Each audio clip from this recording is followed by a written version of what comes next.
тамошобинон азиз, ширкати дорфармо ба шумо беҳтарин дороҳои табииро барои харобшавӣ, фарбеҳшавӣ, баровардани риш ва мӯи сар, простатиту хунукиёи бадан, давомнок кардани ҳамхобагӣ, зиёд кардани шаҳвати марду зан, касалиҳои пӯстӣ, бақувват кардани иммунитет чӣ аз кӯдакон, чӣ аз калонсолон, дарди тамоми аъзои бадан ва ғайраро бо нархҳои дастрас пешниҳод мекунад.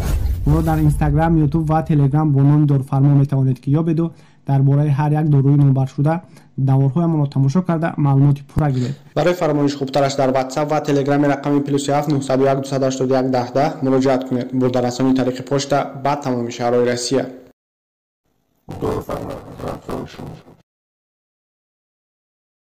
бобоҷон, бо ягон шахс аз 3 рӯз зиёд қаҳр бошӣ, рӯзаву намозат мегӯяд қабул намешавад. оё ин ҳақиқат дорад ё надорад?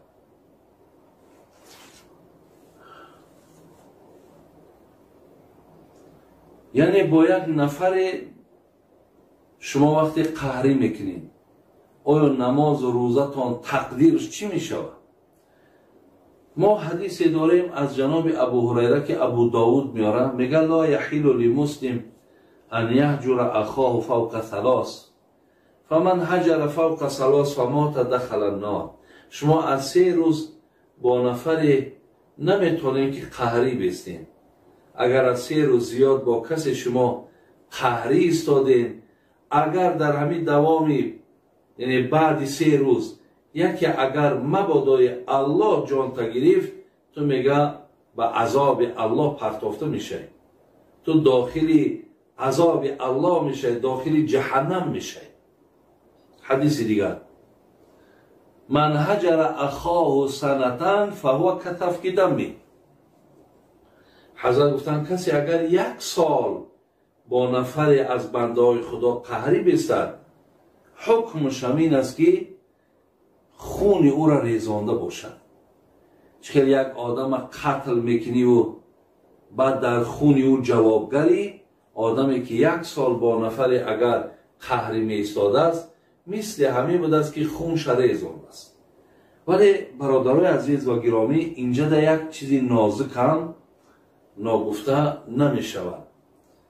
агар ба хотири дунё бошад, ҳақиқатан баъзе малолиҳое ҳаст ки падарҳо аз фарзандҳо малоланд, қаҳриянд, ё модарҳо бо духтарҳо, ё бародарҳо бо бародарҳо, ё хоҳарҳо бо хоҳарҳо, ё хулас ҳамсоя бо ҳамсоя.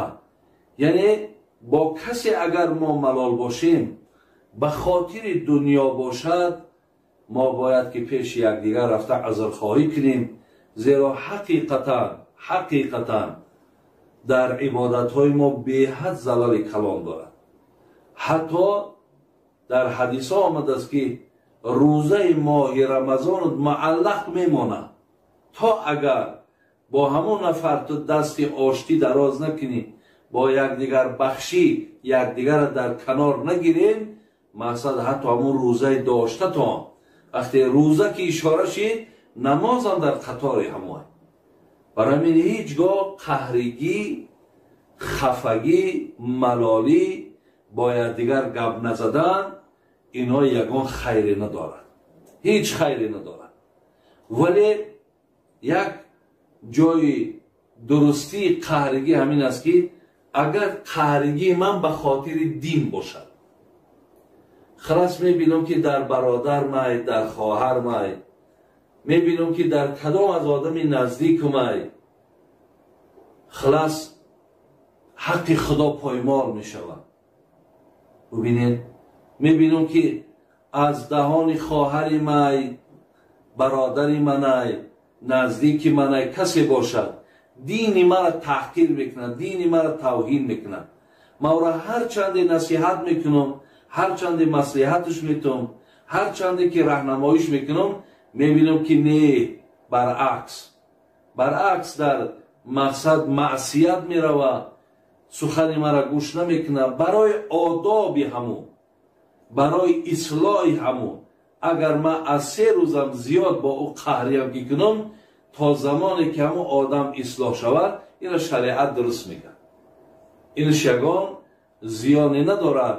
агар бубинем мисли ки Оиша дар имом Бухорӣ мегзарад, ҳамун ملالیه که با ابن زبیر حضرت عایشه مادرمون کرد، یا مثل که پیامبرمون برای آداب زنهاش احیانا حتی ماها مقصد اونها را با اونها مقصد صحبت نمیکرد که شاید برای یگان آداب اونها، برای بهبود اونها بود. از این لحاظ یعنی خاطر دین باشد، برای آدابشون، برای اصلاحشون گناهی نیست. نه برای خاطر دنیا باشد، برادری خواهری کسی باشی، احتیاط کن که بسیار گناهی بزرگی دارد تا 10 زدگی.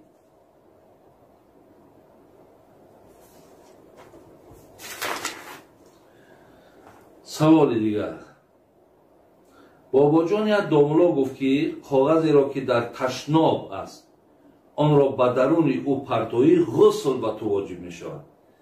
یعنی همین اونی تزایی که بگیم انا در همین، یا شاید همین ها را مقصد در نظر دار، یا اینکه بگذار توالت هایی که در خانه هم که باشد، حاجت خانه میگیم، اگر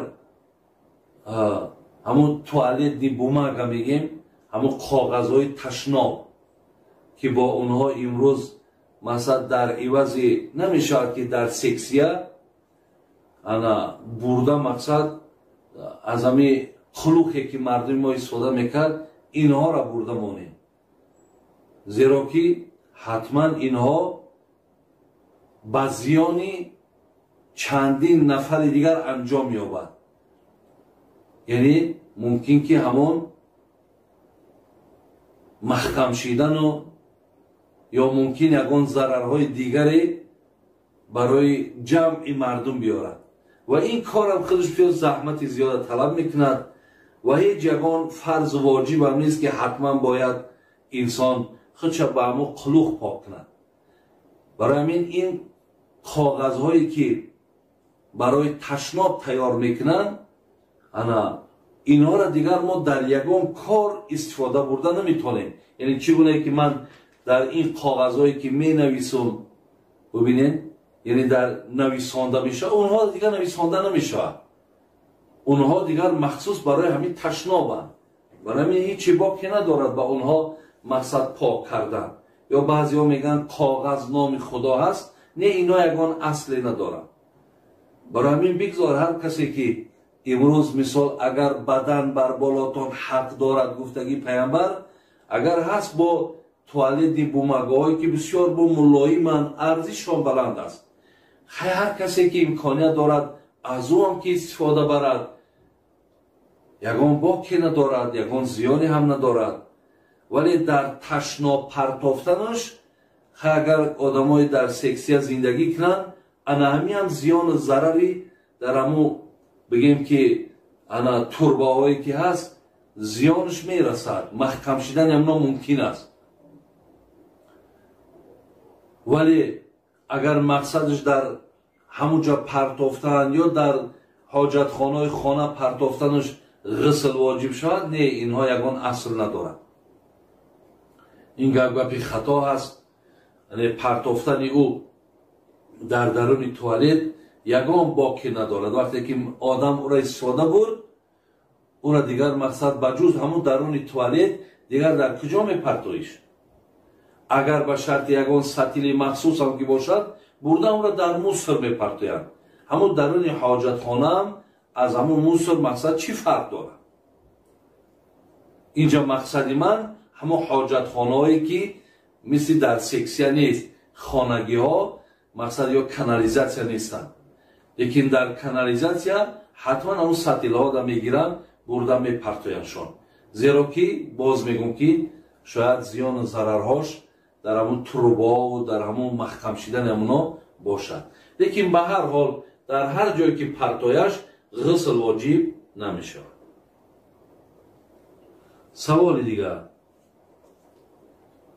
خب استاد عزیز خواهش میکنم در این مسئله با پررگی فهمونید، چون که در اسفره ناحیه چارکو اختلاف ها قریب به دعوا رسیده است. میگویند که زنها به پای افزال، به جوراب، خلاص پای برهنه نماز نخوانند.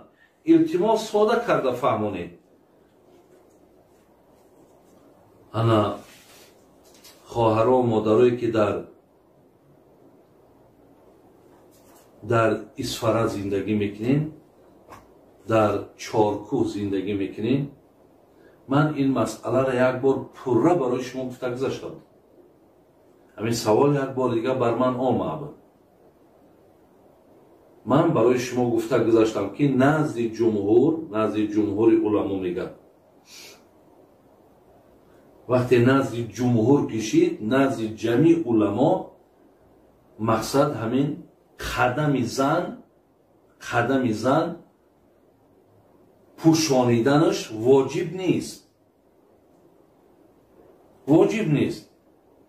چگونه ای که ما در مذهب امام ابو حنیفه الا الوجه والکف والقدم میگن، یعنی سه موضعی هست که اینا را پوشیدنش فرض نیست. خواهر و مادر عزیز، یکی چهره، یکی مثلا کف دست، یکی قدم ما و شما.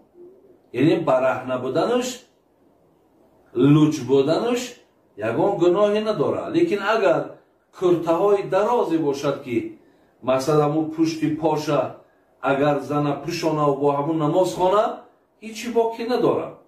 لیکن اگر نپوشانشم، اگر همون قدم زن، همون بگیم همون پای زن، اگر به شرطی که توبه در حالت نماز، یگان گناهی نداره. این فقط جناب امام احمد حنبل میگه مقصد فقط میگه همین چهره کشاده بدنش اجازت های، دیگر همه بدن پوشانیدنش فرض های. این را امام احمد حنبل میگه. چرا که امام شافعی هم تمام بدن پوشیدنش فرض میگه. ولی مادامی که ما شما در مذهب ابو حنیفه ایم، یعنی لوچ بودن، یعنی قدمی تو اگر همی در نماز لوچ هم که باشه و برهنه هم که باشه نماز خوانی، درست ہے با موافق مذهب ابو حنیفه. ولی اگر شما احتیاط کنین، لیکن شما اگر به شرطی که همین چیز برای با موافق طبعی تو را خوش نمی آید، میخوای که باید مقصد با جوراب بپوشانی یا با محسی پوشانیش، خیلی ایش کاری تو. ولی نمیشود که بگیم که یعنی کاری تو درسته، کاری نفرهایی که جوراب نمیپوشن کاری نو نادرست، برای که در داخل مذهب من اجازت ہے.